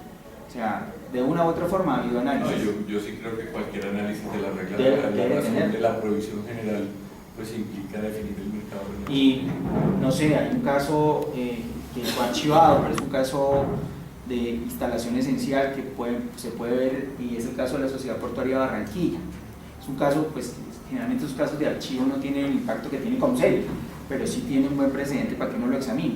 Y en ese caso se analizó muy bien el tema de mercado relevante, que era un caso de la Sociedad Portuaria de Barranquilla, de Barranquilla, en el cual no le permitía supuestamente el acceso a otra sociedad portuaria dedicada a la exportación de carbón. Pero la superintendencia hizo un análisis del sector y del mercado afectado para determinar si había o no un procedimiento. Y lo que sí dijo es, no se fue por el tema de posición dominante, porque en el mercado de exportación de carbón la Sociedad Portuaria Regional de Barranquilla no tenía poder de mercado de posición dominante, pero sí lo que empezó a examinar ahí era una posible restricción de esa sociedad portuaria de Barranquilla al no prestar las instalaciones a la otra sociedad, y al final lo archivó, pero sí hizo un análisis, se fue por provisión general, pero sí le hizo un análisis de mercado. Sí, no, pero el hecho de que lo hagan no quiere decir, no niega lo otro. Es que el caso Pero es que uno puede examinar, uno cuando se encuentra ante una averiguación preliminar, doctor Uribe, pues uno lo que tiene que empezar a examinar es por dónde va a encaminar la conducta, ¿cierto? Y aquí habrá mucha historia sobre que cómo se utilizó o no se ha utilizado la prohibición general, pero lo que sí recuerdo es que en el periodo del año 2010 al año 2013, la utilización de esa prohibición general sí se vio haciendo un análisis de mercado y determinando bien, no me puedo ir por posición dominante porque básicamente ese actor que estamos tomando no me da para posición dominante, ¿sí? Y me voy por la prohibición general. Lo mismo en otros de los casos que se tuvieron ahí sobre el tema de agremiaciones, que se utilizó la posición dominante, el tema de la prohibición general. Pero, y creo, o sea, no conozco, tal vez uno de los presentes puede ser en temas de mercado regulado lo que acaba de pasar con el acueducto de Bogotá, que fue otro tema que trabajaron por ese lado y por acuerdo, ¿sí? Pero también se hizo una definición de cómo era el mercado y se vio también la regulación, viendo todos los presentes de la CRA, pues que recuerdo. Pero... Bien. No. ¿No? ¿Listo? Bien. Entonces, ya volviendo a centrarnos en el tema, compresión de márgenes, pues con relación a lo que usted mencionaba ahorita, de qué pasa entonces con las conductas que son, que uno piensa que es una forma de uso de posición de dominio, pero que de pronto no pueda estar en el listado del artículo 50 del decreto 2153, pues yo pensaría que no está de más uno hacer lo mismo que hicieron los europeos, porque es que en el artículo 102 del tratado, a la final no existía una conducta que se llamaba compresión de márgenes, ¿cierto? Sino el establecimiento de unos precios. O sea, lo que se hablaba en sí era de precios, en el artículo 102 del tratado, ¿cierto? Y ahí se enmarcó esto.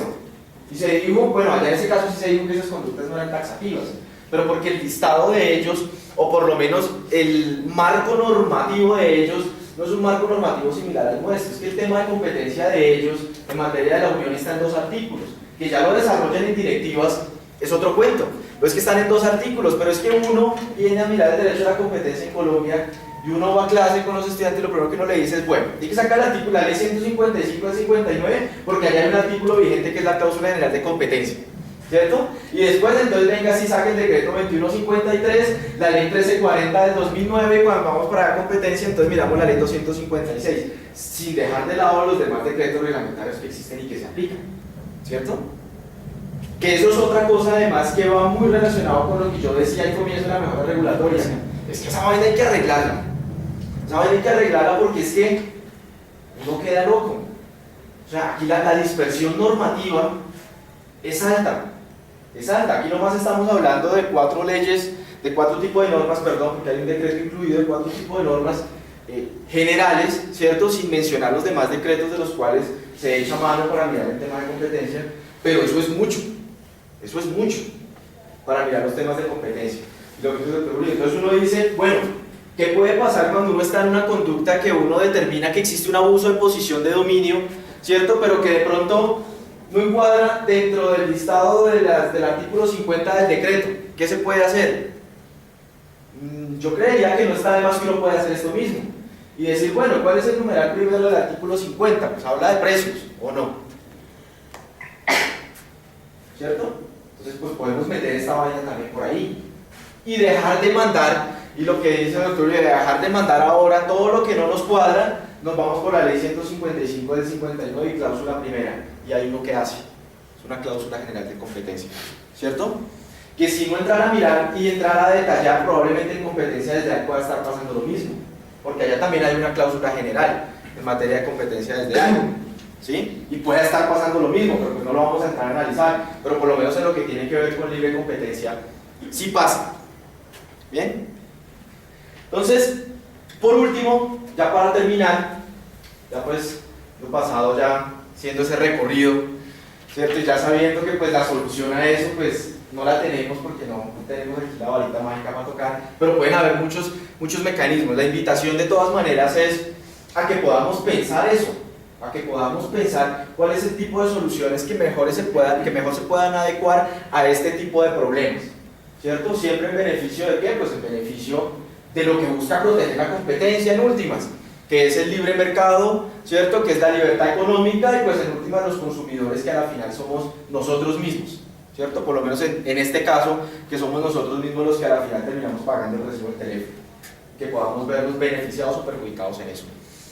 Entonces, para terminar, ya cuando nosotros miramos entonces la debida o indebida articulación, como lo queramos llamar, en materia de competencia, pues nosotros tenemos que por lo menos en este caso, en lo que fue la compresión de márgenes en el derecho europeo, el caso específico de Telefónica, pues lo que dijo el Tribunal Europeo fue, pues usted tenía un margen de maniobra, ¿cierto?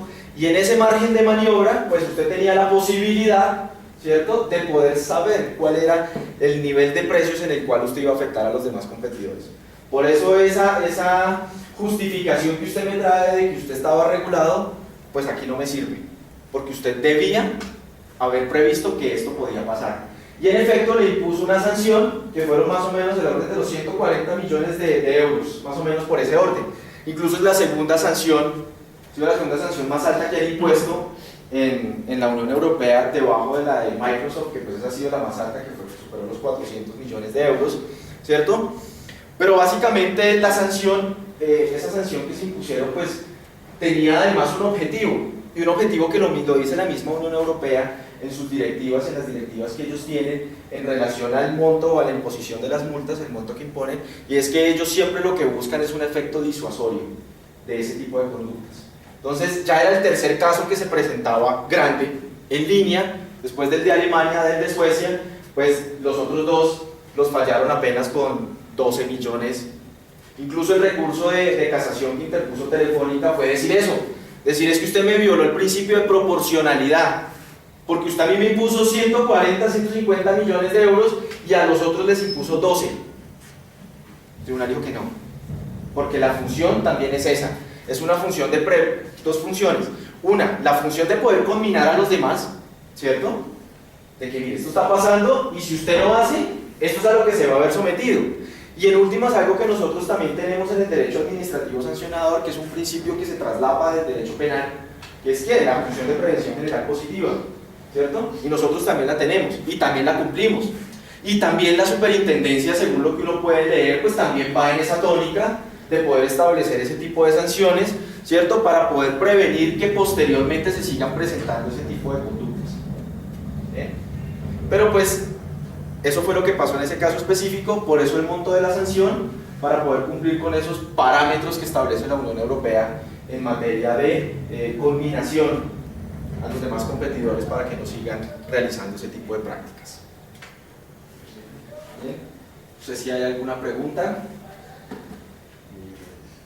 Yo de pronto diría algo, en esa materia también hay un punto que me parece muy interesante en esa evolución en Europa, y es que ya empezó siendo un comportamiento derivado, es decir, una negativa a contratar estructurada, terminó siendo una conducta independiente, pero cuando pasó a ser una conducta independiente dejó de tomar el criterio de infraestructura esencial. Entonces hoy puede haber estrechamientos de márgenes sin que el activo principal sea una infraestructura esencial.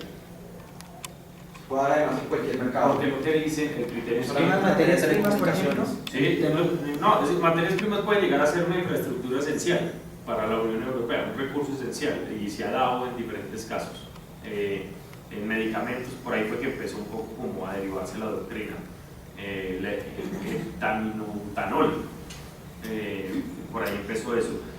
Pero hay un caso, casos simplemente es donde el activo no es un recurso esencial, lo toman como cualquier cosa que usted tenga que derivarse de eso, si está integrado verticalmente y hace el comportamiento, es independiente de que lo fuera. Y el criterio es el de la discriminación. Si en discriminación no se exige en ningún momento que sea un recurso esencial, pues es que la valoración de recursos esenciales no se tiene que dar en todos los elementos del derecho de la competencia, y entonces toman la referencia de recurso esencial, apartándolo de estrechamiento de márgenes, y el estrechamiento de márgenes termina siendo una conducta más semejante a la discriminación, y creo que esa es como la vía que está tomando Europa, yéndose para ver la discriminación. La discriminación. Yo tengo, antes de doctor Camilo, pues muy buena la conferencia, pero quería puntualizar algo, o sea, el incumplimiento de regulación como tal, y pues también tomando lo que dice el doctor Miranda, yo creo que per se no impide la intervención de la autoridad de competencia. Yo creo que hay incumplimientos de regulación que pueden quedarse en el campo regulatorio y la sanción netamente del regulador, pero hay muchos incumplimientos de regulación que pueden ir al tema, al campo de la competencia. De ahí pues que tengamos la norma de la ley 256 para temas de competencia desleal, y obviamente la autoridad de competencia también tenga temas en práctica comercial restrictiva, ¿cierto? Sí, en materia de incumplimiento de la norma, incumplimiento, es decir, cuando el regulado incumple la norma, ya el análisis puede ser diferente, ¿cierto? El caso específico de comunidades es cuando yo estoy cumpliendo la regulación y además afecto la competencia, que es este caso específico.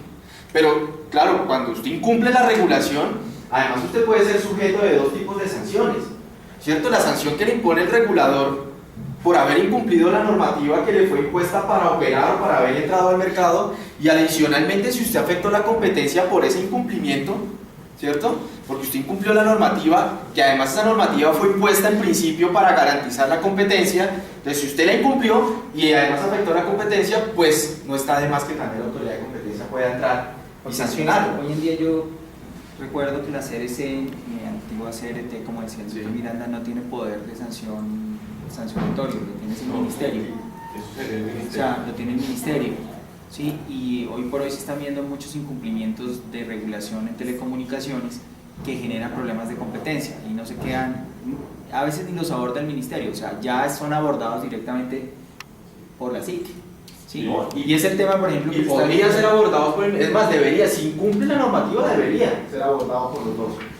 Sí, pero hay casos, por ejemplo, recientes en los cuales quien ha tomado la postura no es el regulador, sino la autoridad de competencia. Caso de televisión. La postura la tomó. Sí, porque también hay que mirar otros elementos, y es que no sabemos hasta qué punto el regulador pueda estar capturado.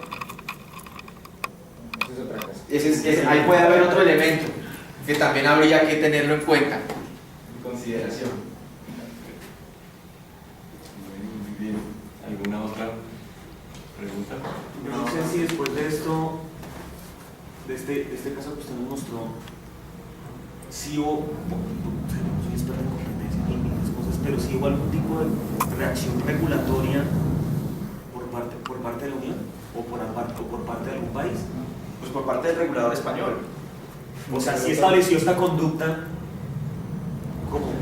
O sea, la conducta quedó establecida como una conducta propia de forma de uso de posición de dominio. Es decir, lo que decíamos hace un minuto de que antes se trataba como... Pero eso lo hizo el tribunal. Eso lo hizo el tribunal. El tribunal dijo, mire, este listado no es taxativo, y entonces, antes como ellos lo miraban, o precios excesivos o precios predatorios, ahora dijeron no. Esto es una forma de uso de posición de dominio que además queda encuadrada dentro de lo que establece el numeral primero del artículo 102 del tratado.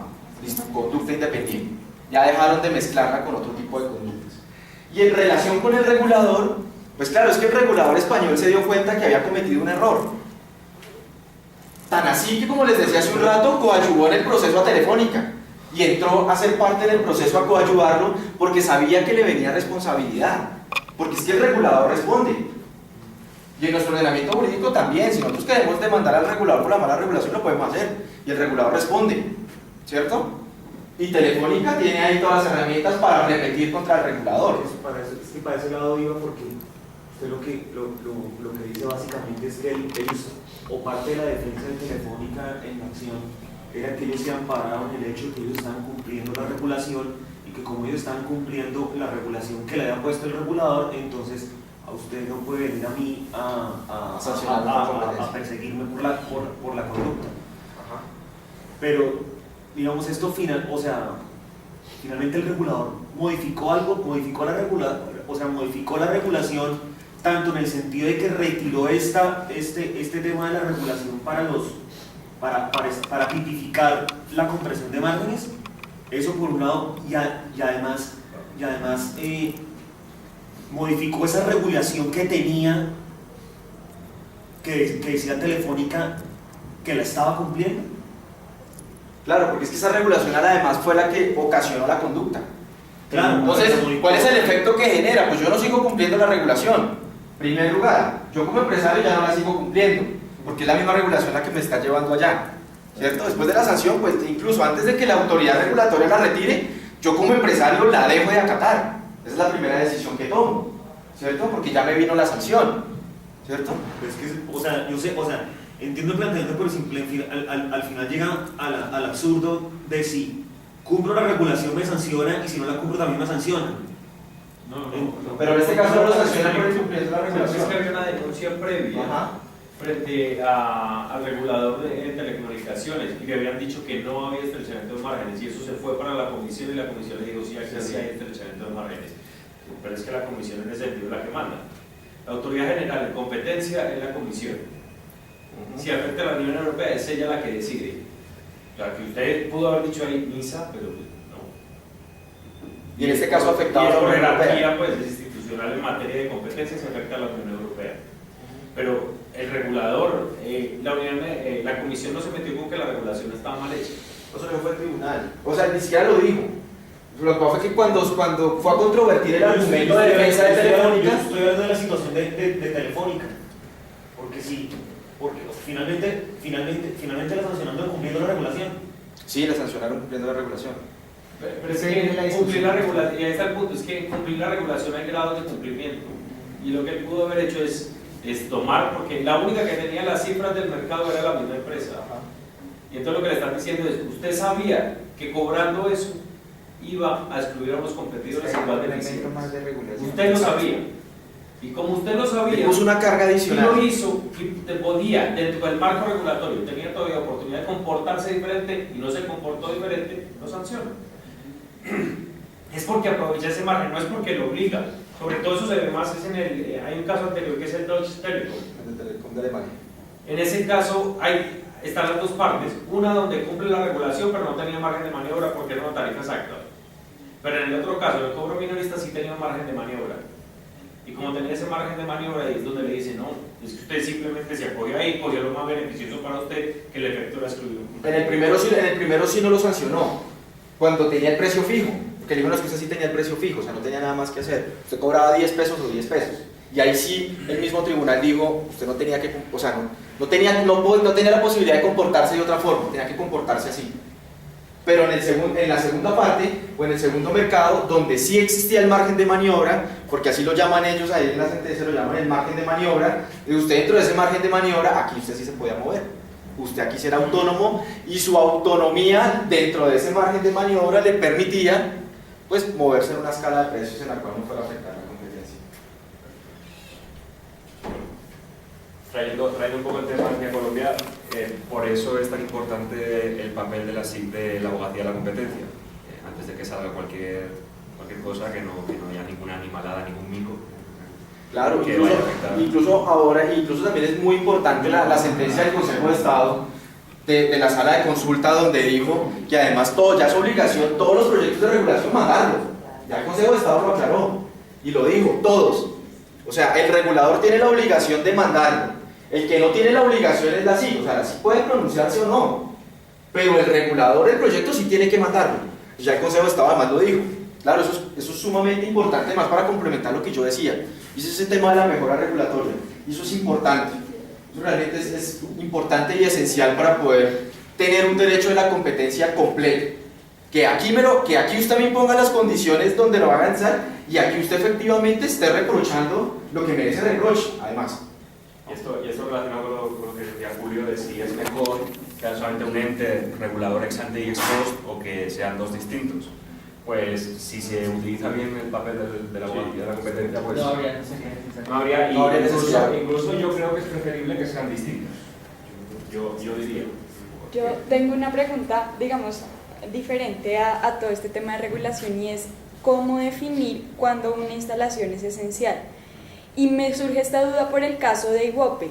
¿Por qué? Porque Ibope estaba haciendo unos estudios, digamos, de rating, y me parece que incluso la SIC dijo en ese caso que eran replicables, o sea, que había otras empresas que también estaban haciendo estudios de rating, pero que Ibope era la más importante y que por lo tanto ese estudio que estaba prestando era una instalación esencial para los diferentes canales de televisión, cosa que además me parece rara porque, digamos, los canales internacionales como ESPN no se dirigen o sea, no buscan tanto el rating, sino que se dirigen a una población específica. O sea, el que ve ESPN es muy diferente al que ve Warner o al que ve Disney. O sea, ahí lo que se fijan no es tanto cuántas personas lo ven, sino quiénes lo ven. Entonces, ahí, o sea, la SIC dijo, eso es una instalación esencial, pero ¿cómo saber? O sea, ¿cuál es el punto esencial para saber cuándo hay una instalación esencial y cuándo podría haber por eso estrechamiento? O sea, pues uno podría decir que hay una instalación esencial cuando la misma es necesaria para la prestación del servicio o la producción del producto, por así decirlo, y que además el mismo no se pueda replicar, ¿cierto? Eso es lo que uno entendería como una instalación esencial, esos dos elementos. Lo que pasa es que ya es diferente que la autoridad pueda entender eso de diferentes formas, y entonces pueda entender que determinado producto es esencial, ¿cierto? Determinada instalación es esencial, ya eso es otra cuestión. Pero lo que uno entendería como una instalación esencial es eso, ¿cierto? La esencialidad, como el nombre lo dice, es decir, que sea indispensable para poder prestar el servicio y que adicionalmente el mismo no pueda ser replicable. Y no pueda ser replicable, ¿por qué? Por muchas razones. Por ejemplo, por el costo que pueda representar, ¿cierto? Es que en ese Porque caso... normalmente yo veo ese tema de instalaciones esenciales y que se replica en telecomunicaciones, que se replica en acueductos, que se puede estar replicando en ese caso que tú mencionas, es que básicamente la no replicabilidad es precisamente por la existencia de los costos hundidos. Exacto. Si los costos hundidos, o sea, están en ese caso, son de tal manera que son, o sea, que no se puede introducir la competencia, o sea, que no es realmente rentable, que incluso que existan 2 millones de IVOPE, 2 acueductos, 2 redes. Eso, creo yo, es el elemento principal para determinar si la instalación como tal se considera. Pero ahí ya no solamente sería por ese lado, sino porque, o sea, a lo que yo iba es que, o sea, hasta qué punto uno podría decir que el estudio de IVOPE es esencial para prestar el servicio de publicidad o de televisión. Es que de pronto ahí ya, lo que pasa es que en esa discusión, lo que pasa es que puede que la definición de esa, pero la interpretación puede ser otra. La discusión del mercado relevante. Creería yo. No, pero un segundo, no es solo porque económicamente sea muy costoso o porque pudiese llegar a ser más eficiente que solo existiera uno en el mercado. No es tampoco solo el criterio, eso puede ser sobre todo para ciertas infraestructuras físicas, pero no para, por ejemplo, servicios. La distribución por correo, en muchos casos pudo haber sido, sobre todo de prensa, un periódico que tiene su propia infraestructura para distribuir prensa puerta a puerta, y es el periódico de más tirada nacional o tiraje nacional. Ese periódico no tiene por qué compartir esa infraestructura, y los otros es que no tienen cómo montar la misma infraestructura. Pero no es una instalación esencial. Nosotros no teniendo el dinero para hacerlo, los otros competidores no. Pero es que no hay un costo hundido. En las inversiones que no pueden obtener los otros porque si no tiene pueden. un sistema de distribución de Pasa que habría que diferenciar entre el costo hundido y no tener el dinero. No, lo tendría que replicar, tendría que crear. Claro, yo pongo pero es que no hay costo hundido porque si estamos hablando de sistemas de distribución de prensa, yo puedo, o sea, el que no puede distribuir prensa, pues coge el camión y se pone a distribuir otra cosa. Entonces no hay costo hundido. No, o sea, es que en ese caso concreto no hay costo hundido. Pues yo creo que la inversión es en los camiones, la adaptación del sistema. Pero es que el concepto de costo es precisamente que yo no lo puedo utilizar para otra cosa para poder recuperar la inversión. Yo no puedo utilizar el costo hundido es que yo no puedo recuperar ese punto, pero una recuperación inferior, pues que podría pasar lo mismo en otros Claro, pero es que por eso, pero es que en el caso de distribución de los camiones para distribuir periódico, yo puedo utilizar esos camiones, yo les puedo dar un uso alternativo para poder recuperar la inversión, pero yo no puedo hacer eso con el acueducto ni con las redes. Y por eso yo creo que ese caso en concreto precisamente demuestra que dado que no es un costo hundido, por lo menos en ese caso, no hay prestación diferencial. Por ejemplo, el esquema de distribución, ¿qué sería lo que valdría ahí? La forma de distribuir y obtener la información de quiénes son los que van a adquirir ese producto, que es el otro de los casos. Si es un intangible como esos. No entiendo el ejemplo.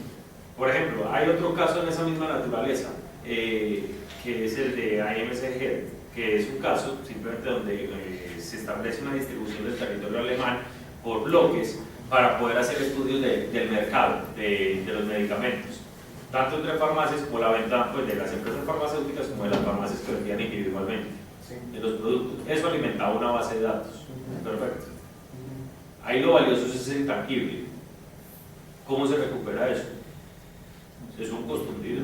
No es bueno porque no conozco el caso. No, pero el hecho es que intangibles en ese sentido cumplen la misma función de un costo hundido, solamente sirven para eso, usted lo crea es para esa función. Claro, que es el mismo ejemplo que tú estás poniendo el tema de IVOPE, o sea, el tema de IVOPE ¿para qué sirve? Simplemente sirve para una cosa, pero eso es como hacerle trajes a la medida, o sea, solamente le sirve, o sea, yo contraté esto, y si alguien es intangible para eso, pero eso tampoco, como en la manera por lo menos como lo estoy entendiendo, tampoco es un problema, tampoco es un ejemplo de costo hundido. pero, o sea, es decir, simplemente una infraestructura, un recurso esencial tiene que ser consumido. O no, lo que yo estoy diciendo es que para la determinación de la instalación esencial, el concepto económico de fondo es la existencia de costos hundidos. Es decir, yo no puedo utilizar esa No instalación. necesariamente. La no duplicidad geográfica. Yo solamente tengo una posibilidad geográfica de construir algo ahí. No es que no se pueda construir, sino que es que no hay geográficamente una posibilidad de construirlo. Un puerto, por ejemplo. No es que no se pueda construir, no, cualquiera lo puede llegar a construir, pero es que geográficamente no se puede. Una patente también puede llegar a ser un recurso esencial, pero usted no la puede usar simplemente es porque hay una prohibición legal, pero no es porque no la puede hacer, es más fácil duplicarla, sino que es que hay una prohibición legal. No todo recurso esencial tiene que cumplir la función de un costo hundido, ese es el límite, no siempre. Porque hay otro punto como eso, los esquemas de distribución, como los intangibles, que hacen parte de eso, que usted los analiza a la larga y pues se los puede llevar al mismo concepto económico, Hay que mirar al caso valor, por a caso. la valoración. Yo creo que el tema es caso a caso, Sí. o sea, Hay que mirar caso por caso. Emilio decía, No, para el tema de IVOP, a manera de ejemplo, es que ya terminó variando un poco la definición en el tema de los recursos, si no estoy mal, con la resolución final de sanción, en la cual la superintendencia dijo, bueno, tal vez no cumpla con ser una instalación esencial, tal vez una facilidad común, pero de todas formas es algo absolutamente necesario para poder participar en el mercado de venta de pauta publicitaria. Entonces, pues ahí explico un poco por qué entendía la diferenciación de criterios entre instalación esencial y facilidad común para ese caso en particular.